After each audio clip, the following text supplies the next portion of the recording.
Hello class, I'm Tia Ramey. Welcome to my YouTube channel where I give communication tips and strategies to leaders to help them with their personal and professional life. This video, I wanted to talk to you a little bit about when you're on social media. If you're a really active social media user, you may find that if you're following a conversation or if someone is posting on some of your comments, or something that you have posted, it's very interesting the way someone can interpret something that you said. I always find it when I track it, especially when I'm reading news articles, right? I'll see them post something and then someone's comments have nothing to do with the post. And we see this all the time when people are posting about political discussions or charged topics that usually are very sensitive. And you post something sometimes with the best of intentions, and yet somehow someone completely changed the course of your conversation, reacting to what you said and really not quite responding to it.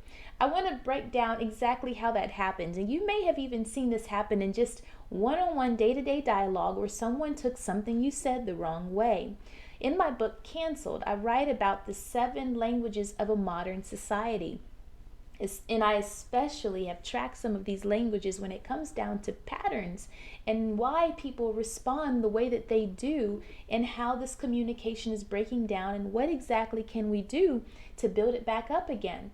One of the things I really need us to do is acknowledge that although, let's just say we're all speaking English, we may all be speaking English, but it does not mean that we're all speaking the same language. Language has been changing and evolving because of the evolving nature of trying to keep up with the expanding diversity demands and what that means to make sure that we all have the right language to meet all the different audiences and what their backgrounds are. We have to be honest. We have to admit we're not all speaking the same language. And so when someone is reading your post or reading your content, or maybe they're talking to you and they're responding to you in a way that really has nothing to do with what you said, they don't think in their minds that what they are saying has nothing to do with what they said, because they didn't recognize the fact that neither of you were speaking the same language. So you can get a grasp on that and say, you know what? There's a language that they are using and there's a language I'm using. Let me see if I can respond to them or read their response in their language and see if you can bridge the gap. So let's just talk a little bit about where these languages come from. Again, I write that there are 7 different ones that usually govern the responses and reactions to a modern society. I'm not going to go into all of them. I've done that in another video, and I will recommend to you to go back and watch that video of the 7 languages, and that way you can get an understanding of what they are. But they are all deeply rooted in a person's personal sense, intrinsic sense of duty. And that's a really interesting space. We all have different things that drive us. Some of those patterns are, one, I've seen people who are heavily driven by their faith or heavily driven by a higher power. I call that a God language. There are some people who have a deep sense of duty to country. I call that the patriot language. There's people who have a deep sense of duty to justice. I call that the fight language. There are a lot of people who have a deep sense of duty to themselves. You'll see that a lot on social media and their personal happiness and fulfillment. I call that the youth language. There's also people who have a very deep sense of duty to their own personal pain. I call that the hurt language. And we use a term on social media when we see those people, we call them trolls. Those are the people who are usually very negative, and they can make something go negative very quickly because they're usually trying to protect their pain, and that's the place that they're coming from when they're responding to what you say. And so sometimes what happens is, because they're seeing it in their language, they're thinking you're speaking in their language and you're not, and it causes conflict. And then what happens is the conversations become parallel to one another, so you're not even having the same discussion.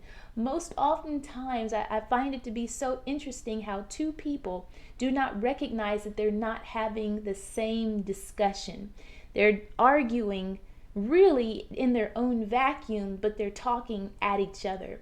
So to prevent misunderstanding, make sure that you adjust your ear to the fact that they have a different language than you. That is very, very important thing to recognize. And having different languages is not the difference between right and wrong. It's the difference between Spanish and French. And so sometimes indicators of different languages are what I like to call trigger words, and these are words that people process with their emotions.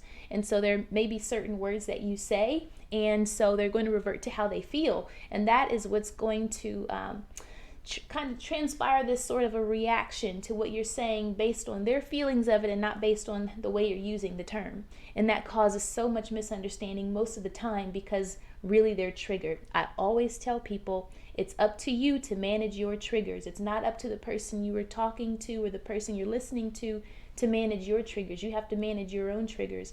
And at the time when we find out, okay, there's a trigger word here, what is that? The question is, what does that word mean to you?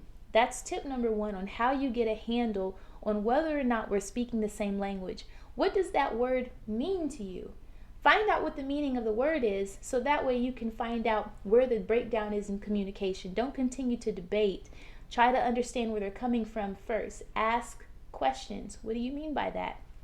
It's very important before you start reacting so that way you are at least getting on the same page of having the same discussion.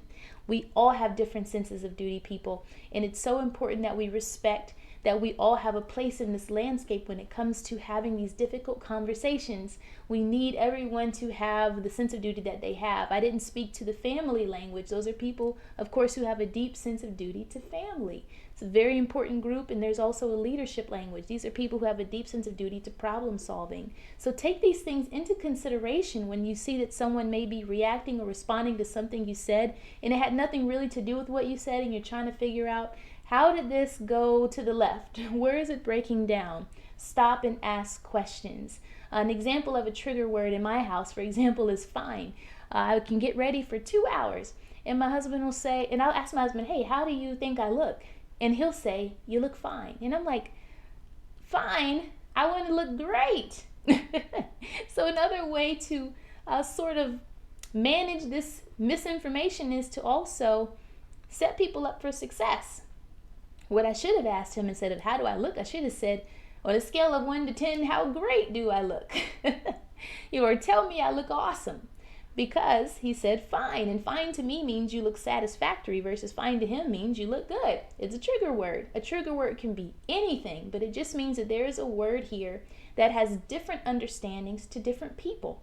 And so go back, and sometimes before you react and respond to someone's post, if you're the person who's commenting on a post on social media, before you comment, ask them for context first and take into consideration the fact that you two may not be speaking the same language so you can avoid those sort of misunderstandings. Anyhow, I hope this was very helpful. Thank you so much for tuning into this video. Again, you can learn more about the 7 languages of a modern society and how this transpires into a lot of really messed up social media interactions by getting my book Canceled, Mastering Difficult Conversations in a Modern World. Visit my website, tiaramey.com. You can also get it on Amazon, and it's an audio book as well, available in Audible. Thank you so much again for joining me tonight, and I hope you have a fantastic day.